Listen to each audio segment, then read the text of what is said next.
L'histoire des Hutus et des Tutsis, ainsi que les conflits qui ravagent encore aujourd'hui la région des Grands Lacs, est un véritable labyrinthe de tensions ethniques, de manipulations politiques et d'intérêts économiques qui remontent à plusieurs siècles. Pour comprendre ce qui se passe aujourd'hui dans l'est de la République démocratique du Congo, au Kivu, à Goma, mais aussi au Rwanda, au Burundi, en Ouganda et en Tanzanie, il faut remonter loin dans le temps, aux origines mêmes des Hutus et des Tutsis. Les Hutus et les Tutsis sont deux groupes qui vivent principalement au Rwanda et au Burundi, mais qu'on retrouve aussi en RDC, en Ouganda et en Tanzanie. Historiquement, les Hutus étaient des agriculteurs bantous, installés depuis longtemps dans la région, tandis que les Tutsis étaient traditionnellement associés à l'élevage. Pendant des siècles, le Rwanda et le Burundi étaient des royaumes centralisés, dominés par une aristocratie Tutsi, dirigée par un Mwami, un roi dont l'autorité s'étendait sur tout le territoire. Contrairement à ce que certains pensent, la différence entre Hutus et Tutsis n'a pas toujours été une question strictement ethnique, mais plutôt une distinction sociale et économique. Il était possible pour un Hutu de devenir Tutsi s'il accumulait du bétail et de la richesse, et inversement, un Tutsi pouvait être assimilé au Hutu s'il tombait dans la pauvreté. Mais l'arrivée des colonisateurs a tout changé. À la fin du 19e siècle, l'Allemagne prend possession du Rwanda et du Burundi. Elle impose son contrôle en s'appuyant sur la monarchie Tutsi, renforçant encore plus la distinction entre les Hutus et les Tutsis. Après la Première Guerre mondiale, la Belgique remplace l'Allemagne et applique une politique de division encore plus radicale. En 1935, les Belges introduisent des cartes d'identité ethnique, attribuant officiellement à chaque individu une appartenance soit Hutu, soit Tutsi, soit T2A.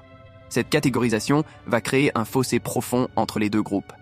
Les Tutsis sont privilégiés dans l'administration, l'éducation et les postes de pouvoir, tandis que les Hutus sont relégués à des rôles subalternes. Mais dans les années 1950, le vent tourne. Avec la montée des mouvements indépendantistes en Afrique, les Hutus, qui représentent environ 85% de la population, commencent à réclamer plus de droits et à s'opposer à la domination Tutsi. Au Rwanda, une véritable révolution éclate en 1959. Des milliers de Tutsis sont tués et des centaines de milliers fuient vers les pays voisins, notamment l'Ouganda, le Burundi et le Zaïre, l'actuel RDC. En 1962, le Rwanda devient une république dirigée par les Hutus, tandis qu'au Burundi, les Tutsis conservent le pouvoir et répriment violemment les Hutus. En 1972, un génocide éclate au Burundi. Le gouvernement Tutsi exécute près de 200 000 Hutus, tandis que des milliers de Tutsis sont tués en représailles. Mais la véritable tragédie qui va bouleverser toute la région arrive en 1994. Depuis l'Ouganda, un groupe de réfugiés Tutsis dirigé par Paul Kagame, le Front patriotique rwandais, mène une guerre contre le régime Hutu du Rwanda. En 1993, un accord de paix est signé, mais les tensions restent extrêmes. Le 6 avril 1994, l'avion du président Hutu Juvenal Habyarimana est abattu. C'est le déclencheur du génocide le plus rapide et le plus brutal du XXe siècle.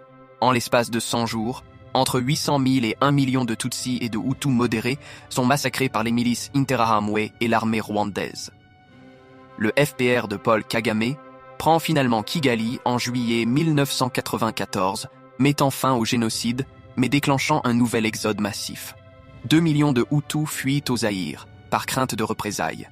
C'est à ce moment que commence une nouvelle tragédie, celle des guerres du Congo. Les anciens génocidaires Hutus, qui s'étaient réfugiés en RDC, continuent à mener des attaques contre le Rwanda. En 1996, le Rwanda et l'Ouganda décident d'intervenir militairement en RDC pour les neutraliser. Ils soutiennent Laurent-Désiré Kabila, qui réussit à renverser le dictateur Mobutu en 1997. Mais très vite, Kabila se retourne contre ses anciens alliés. En 1998, une nouvelle guerre éclate, la deuxième guerre du Congo, impliquant 9 pays africains et des dizaines de groupes armés. Ce conflit, qui dure jusqu'en 2003, fait plus de 5 millions de morts, ce qui en fait la guerre la plus meurtrière depuis la Seconde Guerre mondiale. Aujourd'hui, l'est de la RDC est toujours en proie aux violences. Le Kivu, Goma, Bunia et toute la région sont ravagés par des groupes armés qui s'affrontent pour le contrôle du territoire et des ressources naturelles comme le coltan, l'or et les diamants. Le M23, un groupe rebelle composé majoritairement de Tutsis congolais, est soutenu par le Rwanda et l'Ouganda, tandis que les FDLR, une milice Hutu, continuent de semer la terreur. L'armée congolaise, corrompue et mal équipée, peine à rétablir l'ordre, tandis que les grandes puissances ferment les yeux sur cette tragédie qui profite à de nombreux intérêts économiques.